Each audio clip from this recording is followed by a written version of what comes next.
Kembali lagi di Pasti Update minggu ini bersama saya Christine Elsada. Pasti Angkut bekerja sama dengan RRI Pro 1 Yogyakarta menggelar talk show bertajuk Indonesia Bebas Sampah dari Desa.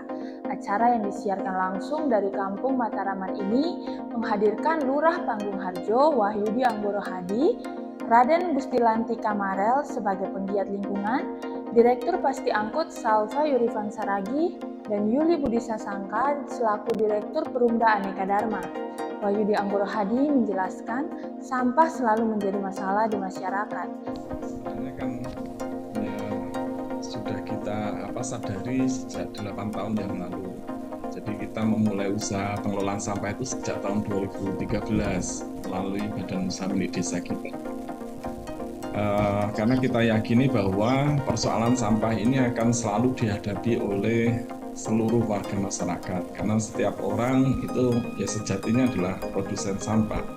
Sehingga kemudian ketika tidak ada upaya serius dari pemerintah, dalam hal ini adalah pemerintah desa, untuk mulai peduli terkait dengan persoalan yang dihadapi oleh warga desa, ini akan menjadi satu persoalan yang cukup pelik gitu. Sehingga ya kita mengawali sudah sekitar 8 tahun yang lalu. Dan pada saat ini sebenarnya ya kita berangkat dari pengalaman itu, kita mengetahui bahwa ternyata persoalan sampah itu ada di dua sisi, di sisi hulu dan di sisi hilir. Jadi kalau untuk menyelesaikan persoalan terkait pengelolaan sampah, Pasti Angkut menyasar kedua sisi itu. Di hulu harus ada sebuah upaya untuk mendorong perubahan perilaku dan pola konsumsi yang lebih masuk akal. Di hilir harus ada upaya untuk mengubah sampah.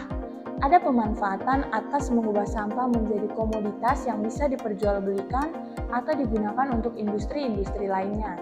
Senada dengan Wahyudi, Salva Yurifan Saragi selaku Direktur Pasti Angkut mengatakan, Pasti Angkut hadir karena ada keresahan.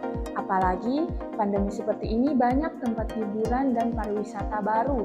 Akhirnya gaya hidup kita berubah dan sampah yang dihasilkan pun bertambah. Salva menambahkan bahwa Pasti Angkut adalah startup pengolahan sampah dari hulu ke hilir dengan model digitalisasi, sehingga ekosistem zero waste yang berkelanjutan bisa diterapkan. Jadi Pasti Angkut itu hadir karena ada keresahan. Tadi dari Pak Lurah sudah menjelaskan ada masalah di hulu. Di hulu ini kan kita sebagai warga, karena gaya hidup ya, karena sekarang itu kan ada F&B, ada boba, ada kopi, ya restoran luar biasa pertumbuhannya kan, apalagi kalau pandemi gini kan sekarang banyak tempat-tempat hiburan dan pariwisata yang baru. Akhirnya gaya hidup kita berubah, sampah yang dihasilkan juga bertambah, dan bertambahnya luar biasa eksponensial. Hadirnya Pasti Angkut ini memberikan solusi secara digital sehingga warga di Panggung Harjo bisa mengakses aplikasi melalui aplikasi Android dan iOS. Lalu mereka bisa berlangganan pengambilan. Kita ada namanya Pasti 1, Pasti 2. Pasti 1 itu setiap hari diambil, Pasti 2 itu 2 hari sekali diambil, sehingga warga mendapatkan kepastian, oh sampah saya sudah diambil.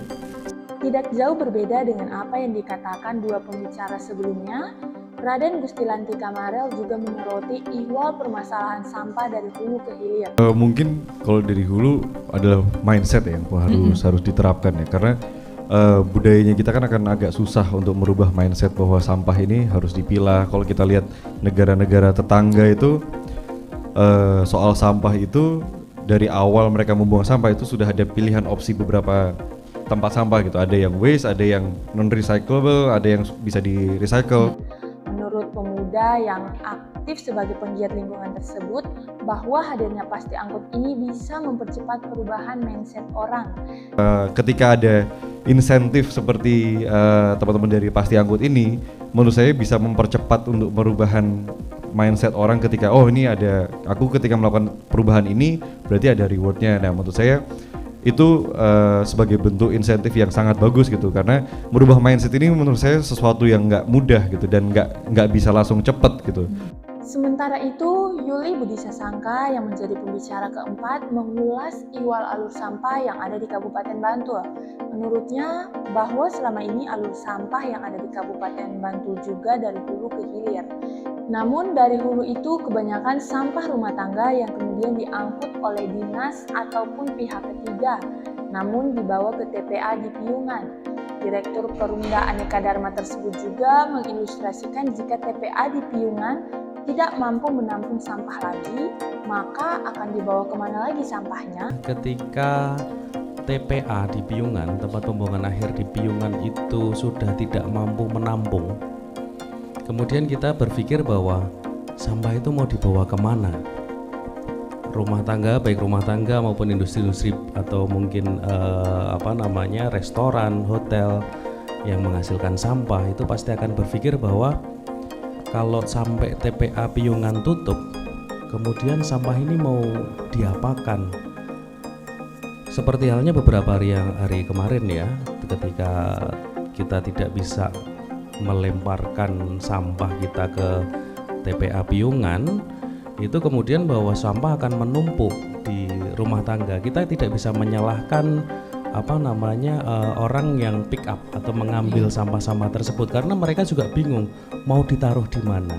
Nah, dalam tahap ini, Yuli juga menekankan bahwa pentingnya melakukan pemilahan sampah mulai dari rumah.